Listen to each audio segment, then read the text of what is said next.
Ito po ay mga anak na 116 days na buntis. Yan po ay nakakaramdam na. Parang maliitan tiyan. Ilan kaya magiging anak nito?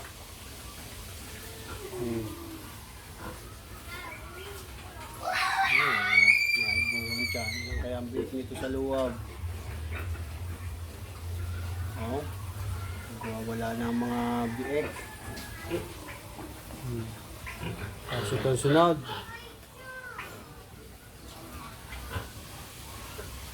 Nandun pa iba sa July. Bali 5 hong anak na yan ngayong July. Ito hong mauna. Yan, lalabas na hong yung maya-maya konti. Bukulan ng tiyan na yan. Yan po ang mga biek. Nabukol na yan.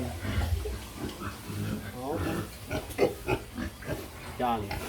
Naabala na. Mamaya na ulit. Silip muna. Baka nanganganak na. Wala pa.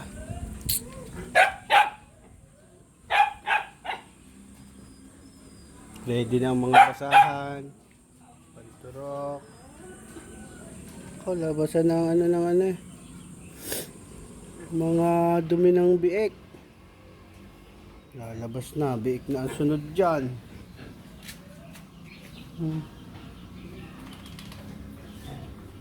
Labas na pong biik. Katitingin ko lang. Kanina pumasok lahat, naglagay ng tubig. May biik na agad.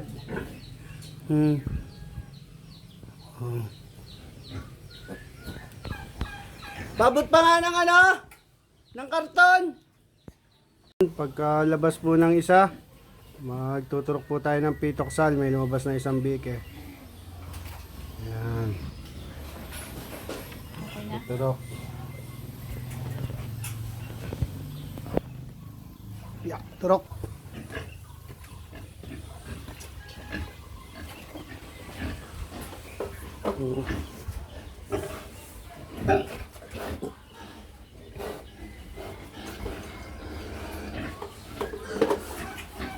Yan, para ko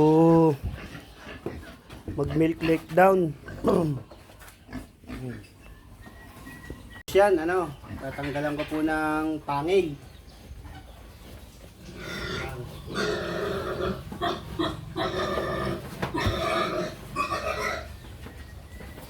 Ito po yung pagkalabas ay tinatanggalan ko na po ng pangil. Yan.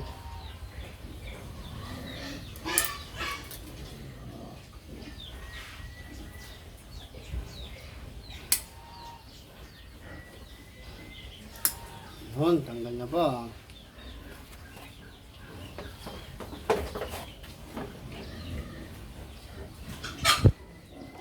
Hindi na rin po tayo nagpuputol ng pusod.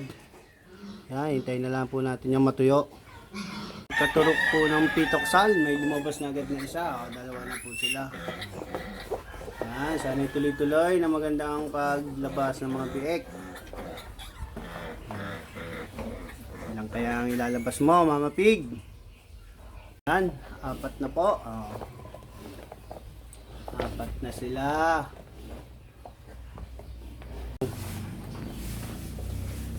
Yan, 6 na po. 6 na nalabas. Ilang pa kaya nasa loob? Parang wala na. Maliit agad ang tiyan. 8 na po ito. Yung sa 6, biglang sunod agad. 2 agad na sumunod. Nakabilis baka ito yung sagad na. Sana meron pa po. Hanggang 10 man lang. Kahit maliit na ang tiyan.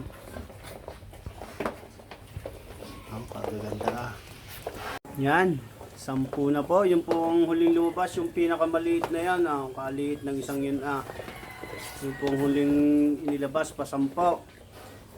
Meron pa po kaya. Ito nung umanak unang inilabas ay 11:50. Ngayon po ay 12:40. Wala pa pong isang oras. Mabilis po mag-labor ang inahing ito. Nakakatuwa. Mamaya tapos na to. Ay, sana mabuhay kayong lahat. 12:50 na po, isang oras nang nagle-labor at ang inilabas po ay 11 piglets na po. Maliit na po yung dalawang lumabas yung pa 11, yung pa 10 at pa 11, yan. At parang may nagalaw pa po sa tiyan. Baka po may laman pa ito.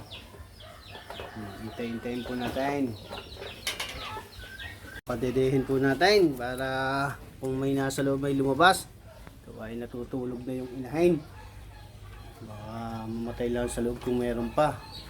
Padedehin po natin para makatulong pag ganda ng inahin, para lumabas po yung nasa loob.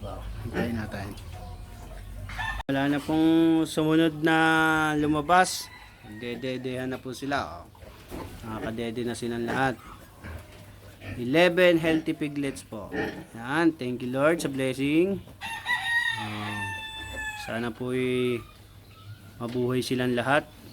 Lumaki ng malulusog. Yan. 11 healthy piglets. Wala na pong lumabas. Inuna na lang po ang ating inaantay dito. Siguradong wala na dahil napakatagal na po may 30 minutes na po. Wala pong nalabas nagpapadede na po. Wala na yan. Wala nang biik. Kaya yan. Padedehin na lang muna natin siya. Butit mabait ngayon ang inahing ito. Nung una-una po yan talagang kinakagat ang mga biik na yan. Ngayon mabait po siya. Yan. Thank you for watching po. Pakipalo po ako. I-share sa mga video pa pong about sa pag-aalaga ng baboy. Yan, madami po tayo niyan. Tsaka pagluluto, yan, nagluluto din po ako. Thank you po.